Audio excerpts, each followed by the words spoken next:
talvez um pouco mais cedo. Acho pouco provável que eu fale demais, acaba passando do tempo. Atividade de bônus é para pegar amanhã, né? Atividade. Isso, cuidado com o horário, viu? 13 horas, até as 13 horas. Que eu preciso ter tempo para corrigir as atividades, mudar as notas e colocar de novo no sistema. E eu só estou com a posse dos diários da primeira e da segunda etapa até meia-noite, né, de amanhã. E aí, se a atividade não tiver chegado a 1 da tarde, não vai dar tempo de eu corrigir, mudar a nota, refazer cálculo e tudo mais. Então, eu vou entregar ainda hoje, para não ficar atrasado. Pronto, é melhor entregar ainda hoje mesmo. Eu até indiquei isso para os meus alunos na aula que eu dei ontem. Olha, tenta entregar já na terça-feira, deixa a quarta-feira para, se tiver um problema, caiu a internet na hora que foi colocar na terça, olha, tem um intervalozinho na terça ainda, na quarta ainda, mas considere que a data de entregar é na terça. Eu vou entregar logo hoje porque ontem estava horrível. Ontem caiu mais de 10 vezes, ontem a internet está muito ruim aqui. Ontem eu também caí durante a aula.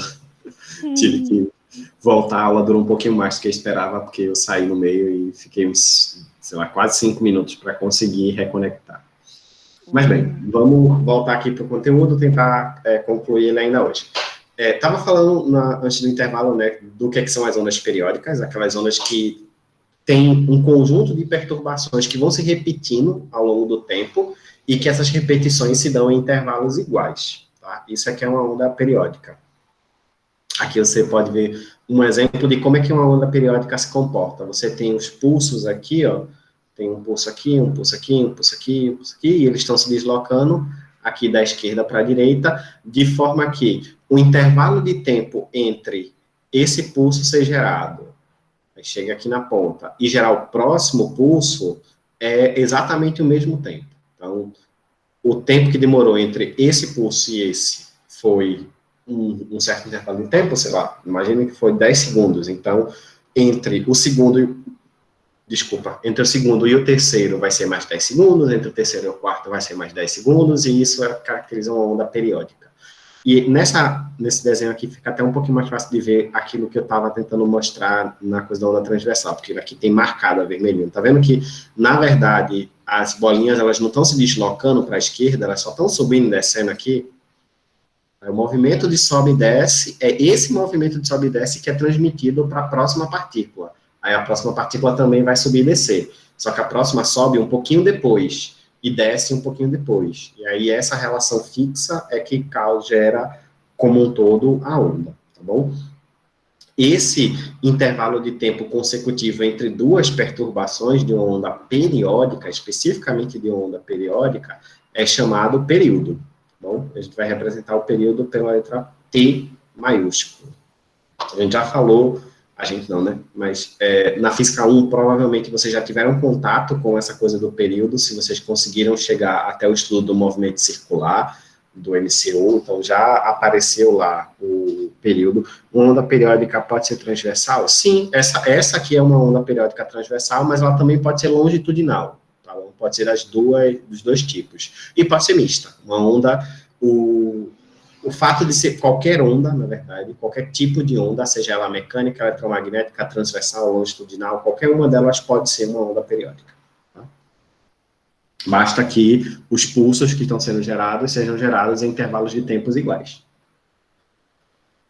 Bem, vamos dar uma olhadinha aqui nessa figura um pouquinho estática para facilitar um pouquinho a nossa vida. Eu quero olhar algumas características específicas da onda periódica. Imagina que você está com a onda nesse formato. Essa onda, se não houvesse perturbação nessas partículas, todas elas estariam concentradas aqui, nessa linha. Essa é a linha de referência ou a linha de equilíbrio das cargas, tá bom? Esses pontos aqui de cima, ó, esse aqui e esse aqui, assim como também esse aqui ou esse aqui, né, não marquei todos, mas são equivalentes, esses pontos aqui, que a onda está se deslocando o máximo possível em relação à linha de referência, eu posso dar a eles o nome de cristas da onda. A gente, em geral, chama de crista porque a gente está olhando para a superfície como se ela estivesse na horizontal, e esse cara é a parte de cima, é o mais alto que uma onda consegue chegar. Já essas pontas aqui de baixo, essas partes mais baixas da onda aqui, é o que a gente chama de vale, né? Os vales de uma onda são essas partes de baixo. É importante salientar uma coisa, né? Eu estou chamando aqui essa parte aqui de crista, isso aqui de crista, isso aqui de vale. Professor, quer dizer que obrigatoriamente eu tenho que saber onde é que está a crista e onde é que está o vale? Não, porque eles dois, a única coisa que você precisa garantir é as cristas e os vales estão nos extremos da onda. E todas as cristas estão no extremo e todos os vales estão no extremo oposto. Mas não existe uma nomenclatura absoluta, não. Porque, por exemplo, como é que você denomina crista ou vale se a onda estivesse assim? A minha onda não é periódica, porque eu não sei fazer onda periódica na mão, mas finjam que é. Isso aqui é uma crista ou um vale? Eu acho que é uma crista. Aí, mas não tem como saber, né? Pode ser um dos dois. Isso. Professor, mas essas ondas periódicas. Se você quiser que isso aqui seja uma crista, pode ser, sem problema. Mas aqui vai ter que ser um vale, porque é o oposto. Mas você também pode dizer, não, professor, eu quero que esse lado aqui seja um vale. Isso aqui seja um vale. Beleza, sem nenhum problema. Então, é porque aqui é uma crista. No fim das contas, essa nomenclatura serve só para você diferenciar um extremo do outro. É o extremo de um lado e o extremo oposto. O extremo de um lado vai ser a crista, o extremo do outro lado vai ser o vale. Qual é qual, tanto faz. Eu poderia inverter aqui, ó. Chamar aqui de crista e aqui de vale. Não tem problema. Essas ondas são a classificação geral de qualquer onda, né? Tipo, onda sonora. Onda eletromagnética, onda sonora, tanto faz. No caso, agora, para as ondas longitudinais, é um pouquinho mais difícil de visualizar o que é que seria a crista e o que é que seria o vale. Tá bom? Não é que é um pouquinho mais difícil, mas é porque essa ideia de o de cima e o de baixo, ela não funciona muito bem. Na onda longitudinal, o que você teria seria uma coisa assim. Imagina que bota uma onda longitudinal numa mola. Então, você teria a parte da mola que iam estar assim, bem apertadas, e parte da mola que ia estar mais frouxa. Aí, parte da mola ia estar apertada, parte da mola ia estar mais frouxa.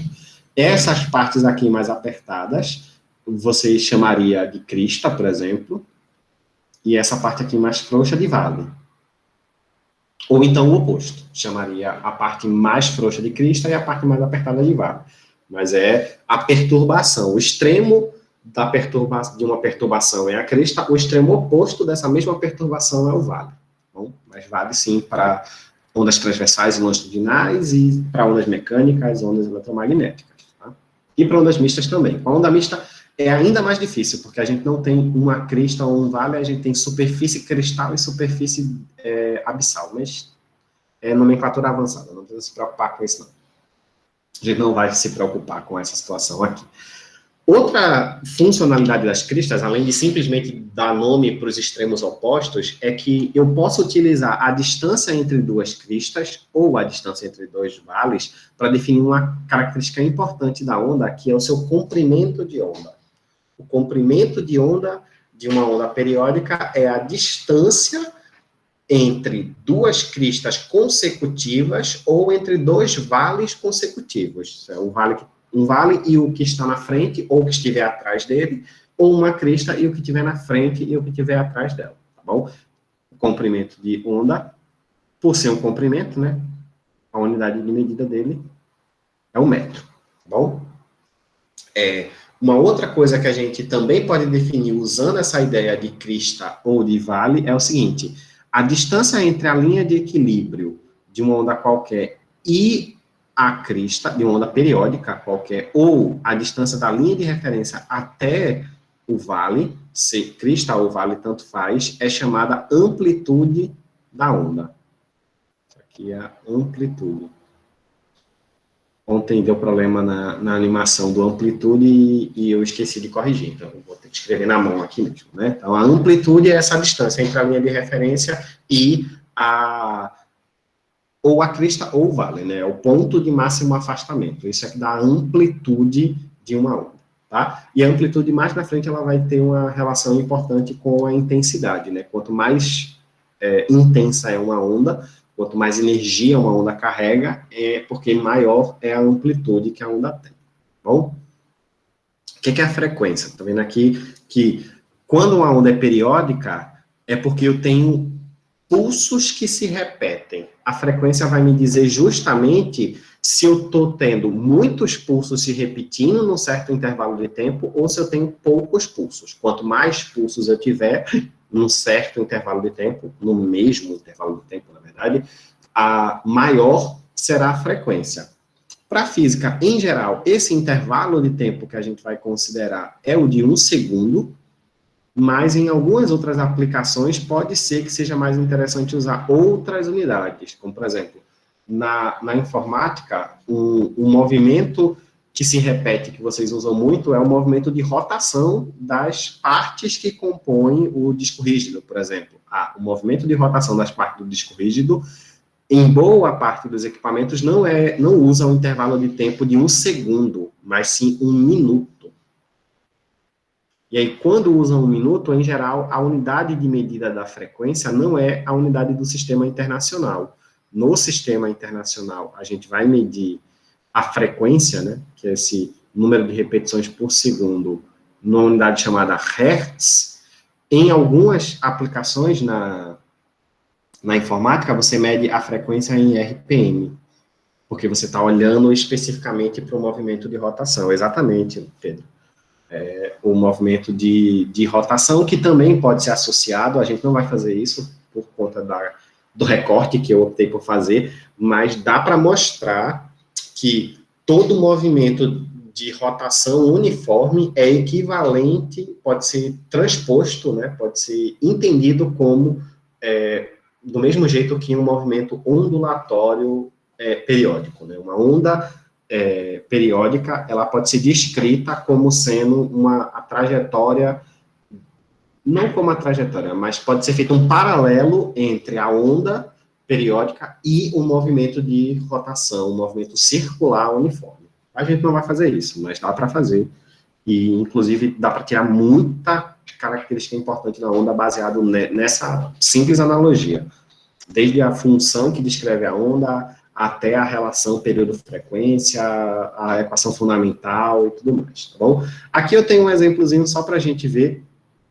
Quando eu falo de frequência da onda, muitas vezes, como eu vou estar falando de uma repetição rápida ou repetição lenta das perturbações, é muito comum aparecer uma confusãozinha e alguém pensar assim, então uma onda com frequência alta é uma frequência mais...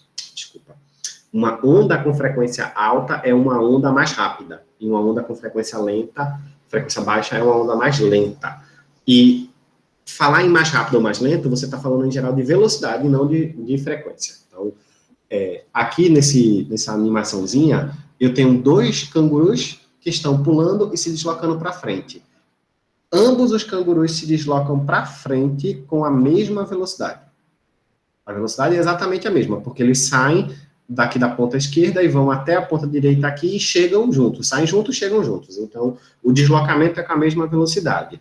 Só que esse canguru aqui de cima, ele pula mais vezes, né, durante o tempo que eles demoram para chegar do outro lado. Bem, como ele faz mais saltos, ele gera mais perturbações, então eu posso dizer que o canguru de cima tem uma frequência alta. Alta comparada com o de baixo. E o canguru de baixo, que pula menos vezes, ele tem uma frequência baixa. Mas é uma frequência baixa comparada com o de cima. Tá bom? Então, frequência alta, mais repetições por intervalo de tempo, frequência baixa, menos repetições por intervalo de tempo. Como existe uma relação que já parece ficar meio clara entre o fato de que as duas grandezas que eu defini até agora, a frequência, que me diz quantas vezes eu faço uma perturbação numa unidade de tempo, em 1 segundo, por exemplo, e o período me diz quanto tempo eu demoro para fazer uma repetição, a relação entre esses dois caras, a frequência e o período, é uma relação inversa. Isso é, o período de uma onda, que mede o tempo que demora para fazer uma repetição, é o inverso da frequência. A frequência diz o número de repetições em um intervalo de tempo. Então, se você souber o período de uma onda, você automaticamente descobre a frequência simplesmente fazendo 1 dividido pelo período. Ou o contrário, se você sabe a frequência e quer saber o período, é só dividir 1 pela frequência. Por exemplo, se você tem uma onda qualquer cujo período é de 10 segundos. Uma onda com período de 10 segundos tem uma frequência que é 1 sobre 10 segundos. Isso é 0,1 e a unidade é hertz, né? 1 sobre segundo dá o hertz. Assim como se eu disser para vocês que você tem uma frequência, uma onda cuja frequência é de 2 hertz, então o período dessa onda é 1 sobre 2 hertz. Isso dá 0,5 segundo. Certo. Tentando mostrar um pouquinho mais clara essa analogia. Se uma onda tem uma frequência de 2 Hz, quer dizer que ela faz 2 repetições em 1 segundo. 2 Hz é 2 repetições em 1 segundo. Se a onda faz 2 repetições em 1 segundo, quanto tempo ela demora para fazer só uma repetição?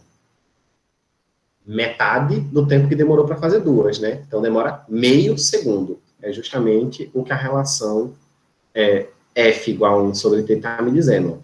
Frequência de 2 Hz, período 0,5 segundos. Se uma onda demora 10 segundos para fazer uma repetição, então, quantas repetições ela faz em 1 segundo? Bem, ela faz 1/10 de repetição. 1/10 de repetição é 0,1 Hz. Tá bom? Essa é a maneira de relacionar a frequência de uma onda com o seu período, tá? E aí, o que é que eu fiz um pequeno salto aqui, eu deixei para vocês verem lá na aula do Boaro, né? Entre apresentar a frequência de onda e falar sobre os fenômenos ondulatórios, é importante que vocês deem uma olhada na relação ou na equação fundamental.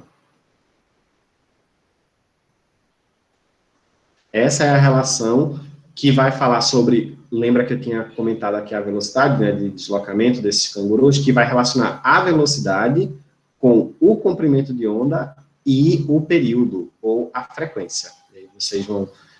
o Boaro, ele faz uma dedução bem simples dessa expressão lá. Velocidade é V igual a lambda F, né, comprimento de onda vezes frequência, ou comprimento de onda dividido pelo período, que é justamente a ideia que é usada para deduzir isso aqui. O comprimento de onda é a distância que ela percorreu num certo intervalo de tempo, o período é justamente o tempo necessário para percorrer um comprimento de onda. E aí, velocidade, distância sobre tempo, lambda sobre t, e 1 sobre t é a frequência, a lambda f. Tá? Fiz um resuminho bem rápido, dê uma olhadinha lá no vídeo para entender um pouquinho melhor como é que chega nesse resultado. Tá? Vou falar sobre os fenômenos ondulatórios, deixa eu ver quanto tempo eu tenho, quase nada, meu Deus do céu, tem que correr. Existem um conjunto muito grande de fenômenos ondulatórios, tá? Oi. Você tem até 10h45, não? Eu sei que eu tenho até 10h45, mas é porque tem muitos fenômenos. Por isso que eu falei então. Não é que tá acabando, não, é que eu tenho muita coisa para falar. Mas vamos lá. O que são os fenômenos ondulatórios? Os fenômenos ondulatórios são o que acontece com as ondas quando elas encontram com situações, algumas situações particulares, como, por exemplo, o que acontece com uma onda quando ela encontra uma barreira que não deixa ela passar para o outro lado. Certo? Você tem um pulso que foi gerado numa corda, por exemplo, e ele chega num lugar que ele não consegue passar. Esse é o que vai acontecer ali, é um fenômeno ondulatório. Ou então, o que acontece quando uma onda está se propagando num certo material e ela acaba mudando de um material para outro, como, por exemplo, você ter um feixe de luz que está no ar e ele acaba encontrando a superfície de uma piscina e ele tem que entrar dentro d'água. Ou o que acontece se uma onda sonora encontrar com uma barreira no meio do caminho, sei lá, você envia uma onda na superfície do ar e ela encontra com uma pedra acima da superfície, né? Encontra com um montinho acima da superfície. O que acontece com a onda?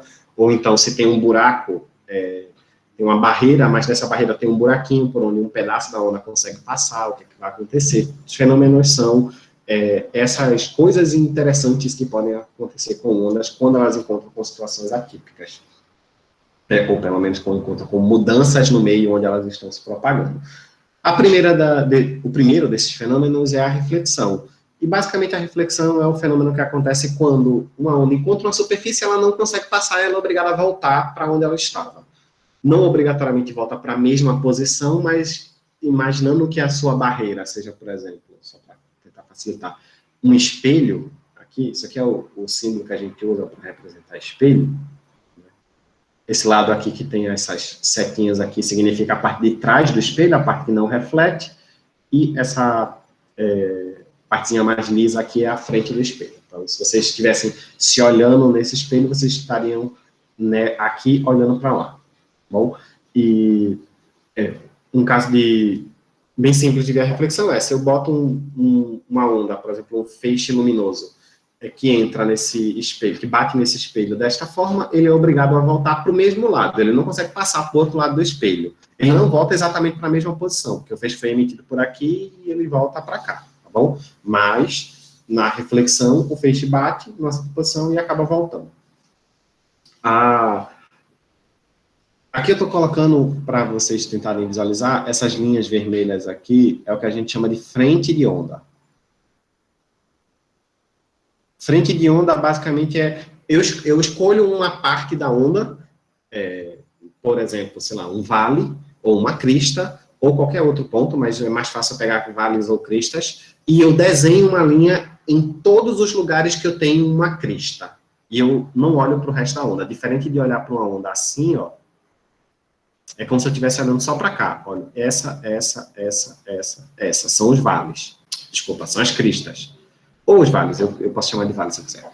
Mas são os pontos que têm o mesmo nome, basicamente. Então, marquei aqui todos os vales ou cristas de uma certa onda. Ela está chegando, batendo. A distância entre esses vales dá o comprimento de onda. Quando a onda reflete, quando ela sofre uma reflexão, o que a gente sabe que acontece? Bem, esse comprimento de onda aqui permanece o mesmo. Como ela está no mesmo material, ela vai manter a velocidade, e se mantém a velocidade e o comprimento de onda, mantém a frequência. Então, o que a reflexão faz? Ela mantém velocidade, comprimento de onda e frequência fixos. Isso não muda por conta da reflexão, tá? Não dá para mudar comprimento de onda, não dá para mudar a velocidade, não dá para mudar a frequência de uma onda só por reflexão.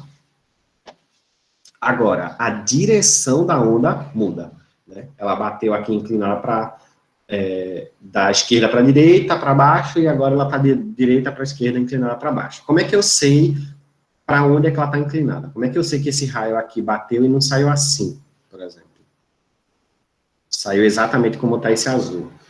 Eu sei que é isso porque existe uma lei, chamada lei da reflexão, que me diz o seguinte: se eu traçar aqui onde o raio bate a reta normal, aquela mesma reta normal que vocês falavam lá na Física 1, quando falava da força normal, e medir o ângulo e que o raio que incidiu faz com a normal, e medir o ângulo que o raio que saiu faz com a normal, o que eu vou encontrar é que esses dois valores aqui são iguais, que I é igual a R. Esse I aqui, ele é chamado ângulo de incidência. E esse ângulo R aqui é o ângulo de reflexão. Então, lei da reflexão é ângulo de incidência igual a ângulo de reflexão. E é assim que eu sei que esse raio, por exemplo, não sai assim, como esse vermelho, porque esse ângulo aqui não é igual ao ângulo de incidência, tá bom? Outro fenômeno que... eu coloquei aqui a localização de radares. Eu não vou me fixar muito nessa explicação aqui, porque na outra aula eu gastei uns 15 minutos falando só disso. Mas aí depois, se vocês quiserem, eu posso explicar melhor. O que é que eu coloquei aqui, ecolocalização de radares, são aplicações da reflexão, tá bom?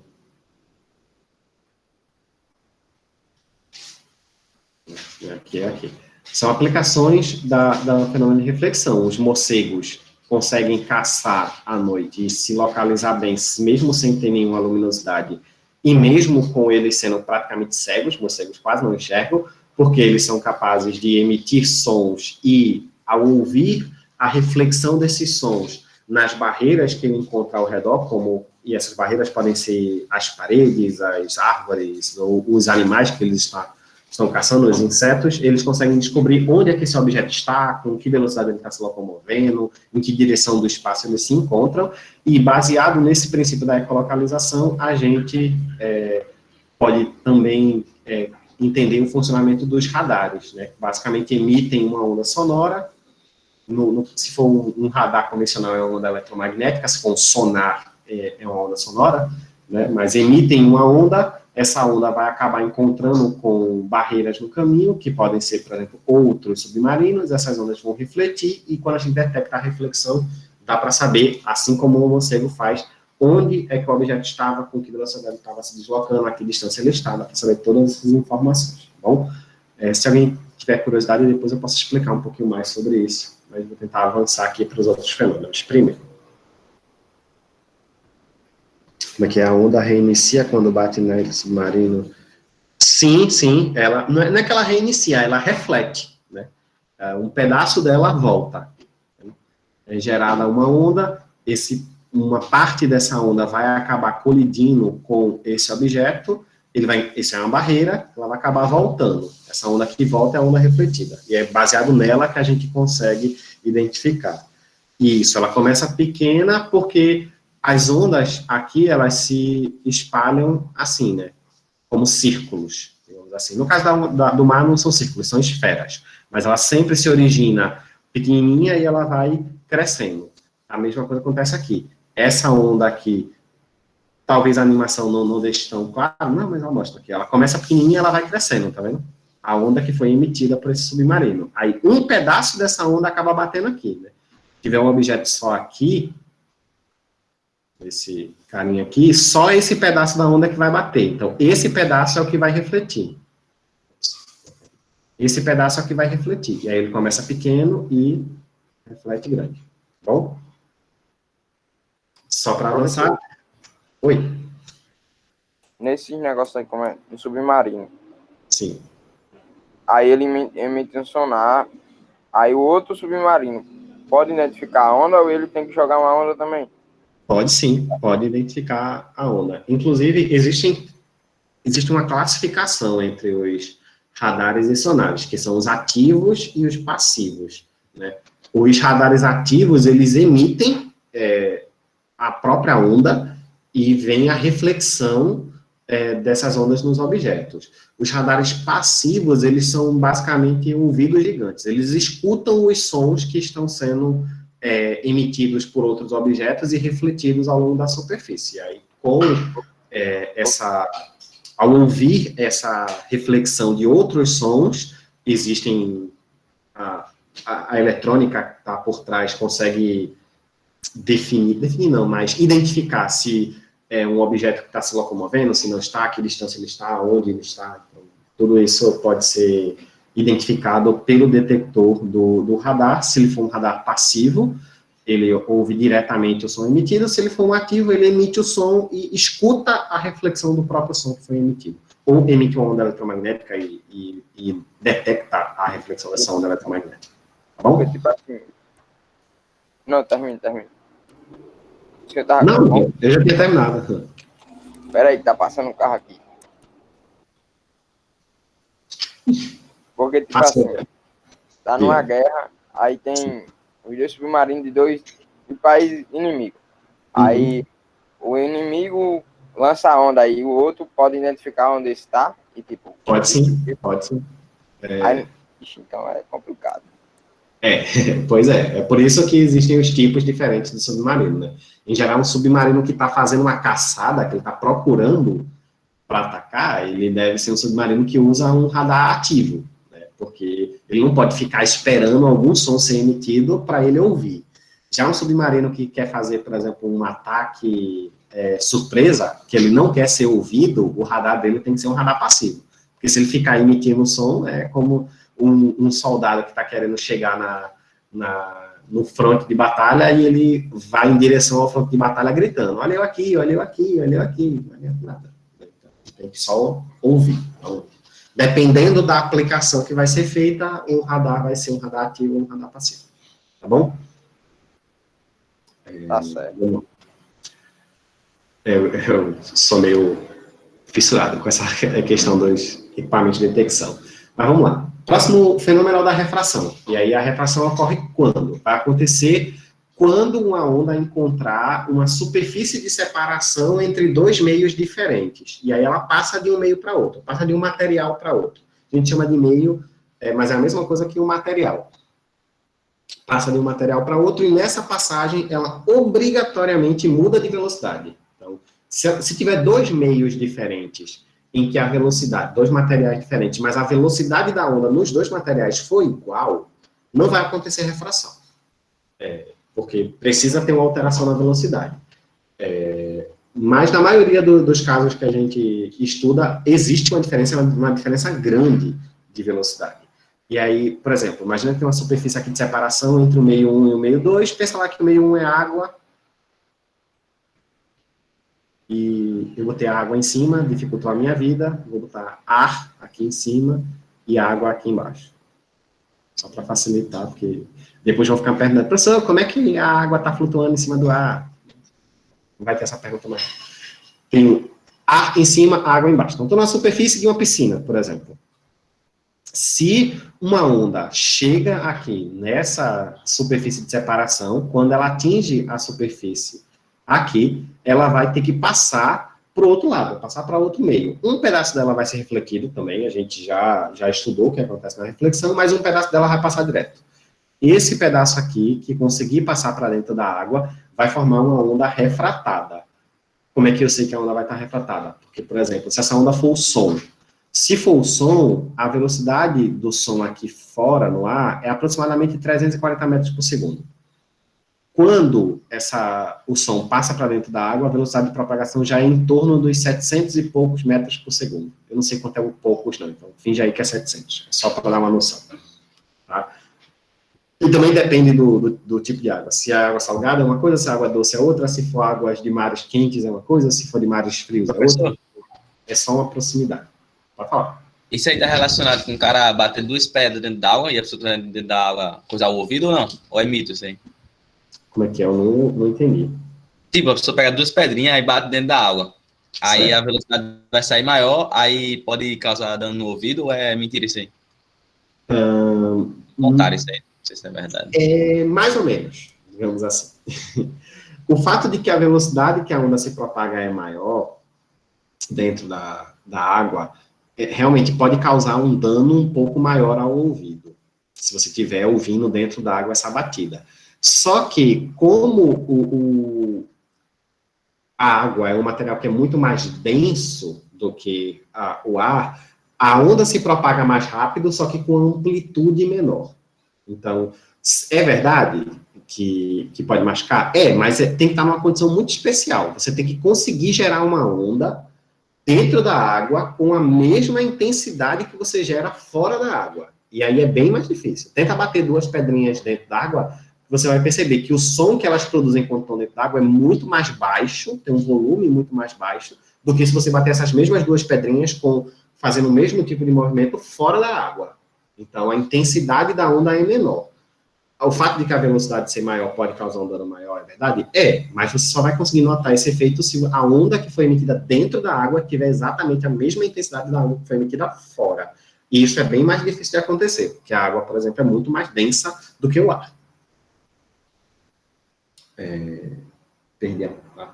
Achei. O que acontece aqui, além dessa mudança de velocidade? Né? Eu falei, obrigatoriamente a velocidade muda. Outra coisa que vocês conseguem visualizar aqui, ó, que parece mudar, é a direção. Né? A onda vem nessa direção, refrata, passa para outro meio, com outra direção. Outra coisa que dá para visualizar daqui, ó, é o comprimento de onda quando está no ar, é diferente do comprimento de onda quando está dentro da água. O comprimento de onda muda. Isso porque a velocidade mudou. A mudança da velocidade ou a mudança no comprimento de onda, qualquer um desses dois pode ser utilizado para definir refração. O que é a refração? É a passagem de um meio para outro com mudança de velocidade. Ou é a passagem de um meio para outro com mudança de comprimento de onda. Tem aqui uma mudança de direção também, mas vocês não podem usar a mudança de direção para definir refração, tá bom? Então, Como é que é? O fato da velocidade ser maior deixa as notas mais agudas, deixa as notas mais graves. Eu acho que é mais grave, não é mais aguda, não. Eu tenho um sério problema para identificar exatamente a diferença entre uma ou outra. Não. Na verdade, não muda nenhuma das duas. Quando muda só... Na refração, não muda nenhuma das duas. Tá bom? Aguda é igual a mais fina. É verdade. Mas o meu problema não é o se é mais fino. Eu sei que o agudo é o mais fino. Eu confundo se a frequência aumenta ou diminui. Mas nesse caso, não. Se for uma onda sonora, ela passar da água para o ar, a frequência, né, que vai definir se é mais aguda ou mais grave, não muda. O que vai mudar é o timbre, muda um pouco o timbre. A gente vai falar melhor sobre acústica na semana que vem, aí a gente pode se aprofundar nessas questões, tá bom? Aqui eu falei que não dá para usar a direção como uma definição da refração, mas ela é importante, sim, para muitos dos casos. Então, se você medir o ângulo de incidência de uma onda que vai ser refratada, e ele é medido do mesmo jeito que a gente mede o ângulo de incidência na reflexão, pega a reta normal e mede o ângulo entre a normal e o raio que entrou, o ângulo de refração, R, aqui, ó, medido do mesmo jeito, tem uma relação com o ângulo de incidência, só que é diferente do que aconteceu na reflexão, que eles são iguais. A relação é uma relação que é indireta, e é a seguinte: a relação entre o seno do ângulo de incidência, não é o próprio ângulo, é o seno dele, e o seno do ângulo de reflexão. Se você dividir esses dois valores, dá o mesmo valor que dividir as velocidades ou dividir os comprimentos de onda. Qual deles você escolhe? Você escolhe aqueles que você tiver informação, porque dá no mesmo. Se dividir a velocidade no meio pela velocidade no outro, ou o comprimento de onda no meio pelo comprimento de onda no outro, isso vai dar exatamente a mesma coisa que dividir o seno do ângulo de incidência pelo seno do ângulo de refração, tá? Essa matemática aqui, ela é relativamente simples, mas se você não está acostumado a trabalhar com funções trigonométricas, com senos e cossenos, ela pode dar um pouquinho de dor de cabeça, né? Pode ser meio chatinho trabalhar com ela. A gente vai evitar usar muito essa expressão, porque ela explora uma matemática que eu não estou interessado em explorar agora, tá bom? Característica importante, não esquecer isso, a frequência não se altera quando você faz uma refração, tá bom? A refração não altera a frequência. Ela altera o comprimento de onda, ela altera a velocidade, mas ela não altera a frequência de uma onda, tá bom? A frequência só depende da fonte. Outro fenômeno bem interessante, esse aqui é bem mais complexo de explicar a matemática, digamos assim, por trás, então a gente vai só tentar entender o que acontece, a difração, que é o fenômeno onde uma onda ela tem a capacidade de contornar um objeto, um obstáculo, ou de se espalhar por uma fenda. Aqui eu tenho um exemplo de uma difração, um exemplo mais simples que dá para dar de uma difração, né? Você tem uma onda aqui, ó, que está se deslocando com frente de ondas todas paralelas, e ela encontra esse buraco aqui, ó. Aqui é uma barreira, por onde ela não pode passar, aqui é outra barreira, por onde ela não pode passar. Se a difração não acontecesse, se não existisse esse fenômeno, então só haveria onda nessa linha aqui, ó, que é a linha por onde ela conseguiu passar. Mas a gente vê que na prática, ó, existe onda aqui fora também, ó, não só na linha do tamanho do buraco. Existem ondas aqui fora. Por que existem ondas fora? Porque a onda, quando encontra uma barreira ou uma abertura, nesse caso aqui foi uma abertura, ela se espalha depois que ela sai da abertura. Bom, a mesma coisa está acontecendo aqui, ó, tem uma onda, tem uma abertura aqui, uma abertura um pouco menor, e ela se espalha ao longo, depois, né, dessa abertura. Isso é o fenômeno da difração, a onda se espalhando de uma abertura, ou a onda contornando um obstáculo. Aqui eu não tenho uma imagem, mas se você tivesse aqui um obstáculo na frente, uma pedrinha, e aqui estão vindo ondas, frente de onda. Se não existisse refração, depois você ia ver isso. Ia ter um buraco. Mas como existe difração, esse buraquinho aqui, ó, vai se fechando, até que depois de uma certa distância do obstáculo, as frentes de onda estão inteirinhas, como estavam antes. Você não vê mais o buraco gerado pelo obstáculo. Professor, Oi. no caso, a difração, ela é assim, como é que eu posso dizer? Uma definição dela seria a onda que volta ou a onda que vai a partir? Não, a onda que passa. A onda essa onda que passa aqui. A onda que passou ou do obstáculo ou da fenda, ela não mantém o formato do obstáculo nem da fenda. Ela ocupa o espaço. Então, nesse caso aqui, ao invés de ela seguir reta nesse tubozinho aqui, né, que seria formado porque tem essa passagem, ao invés dela encontrar a passagem e ficar só assim, ela vai se espalhando. E aí, se você olhar longe o suficiente da fenda, a onda está do mesmo jeito que estava antes da fenda. A mesma coisa com o obstáculo, tá bom? Uma outra característica que eu, na aula passada, eu percebi que não deu muito certo mostrar, talvez aqui não dê, por conta da animaçãozinha, mas depois eu passo para vocês o slide e vocês podem olhar. Eu estou mostrando aqui dois casos diferentes de difração.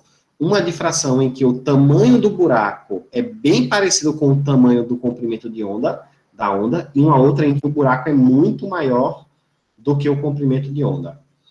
Quando o buraco é próximo ao tamanho do comprimento de onda, notem que a onda ela se espalha bem, né, aqui, e fica uma pequena regiãozinha aqui que você quase não vê onda. E só aqui você não vê onda.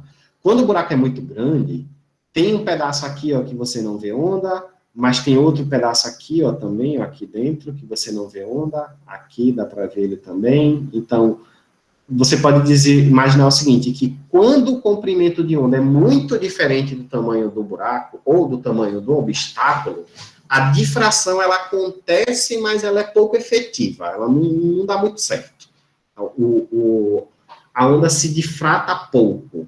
Agora, quando o tamanho do objeto ou do buraco é parecido com o comprimento do tamanho de onda, então a difração ela acontece muito bem. A onda se espalha muito bem a partir daquele buraco. E é essa característica que a gente costuma usar para dizer que a difração ela não acontece se o objeto for muito diferente, o obstáculo ou a passagem for muito diferente do comprimento de onda. E aí, por conta disso, em geral, você não vê difração da luz no dia a dia. Por que não vê difração da luz no dia a dia? Porque os objetos que a gente vê no dia a dia têm tamanho de metros, metros ou alguns centímetros, e o comprimento de onda da luz, a gente vai falar melhor quando estiver falando de espectro eletromagnético, lá na semana 12, mas o comprimento de onda da luz está na casa dos nanômetros, isso é 10 a menos 9 do metro. Então, 10 a menos 9 para alguns centímetros é muito diferente. Então, você não vê difração da luz, normalmente. Já no caso do som, que tem um comprimento na onda dos centímetros até os metros, aí sim você consegue ver difração do som, e é assim que você consegue, por exemplo, ouvir o que uma pessoa está falando do outro lado da parede, porque o som consegue contornar a parede e qualquer brecha que aparecer, ele acaba chegando até você. Bom, bem, eu vou fazer o seguinte, galera, a gente vai precisar marcar uma aulinha para eu conseguir terminar o conteúdo, porque ainda faltam muitos fenômenos e já são 10h43, e eu vou ter uma reunião daqui a pouquinho, tá marcada para o final dessa aula. Então, eu vou passar os slides para vocês, aqui falando sobre interferência, e aí tem dois tipos de interferência para a gente ver, e falar de ressonância e de polarização. São os três fenômenos que estão faltando. Então, a gente estava pensando em marcar um CA, eu vou marcar esse CA, e no CA a gente fala sobre o finalzinho, tá bom? Nos vídeos que eu coloquei, lá tem falando sobre todos esses fenômenos, mas eu queria poder discutir diretamente com vocês também, tá bom? Deixa eu ver aqui, vou marcar, pode ser na quinta-feira de 13 horas? Deixa ser marcado para quinta, 13 horas? Deixa eu manter isso aqui. Professor, depois você colocar o link da chamada que eu não assinei. Tá, coloco sim. Sim, E por mim, eu acho que na quinta dá certo. Vou Da tarde, 2 horas. encerrar aqui essa gravação.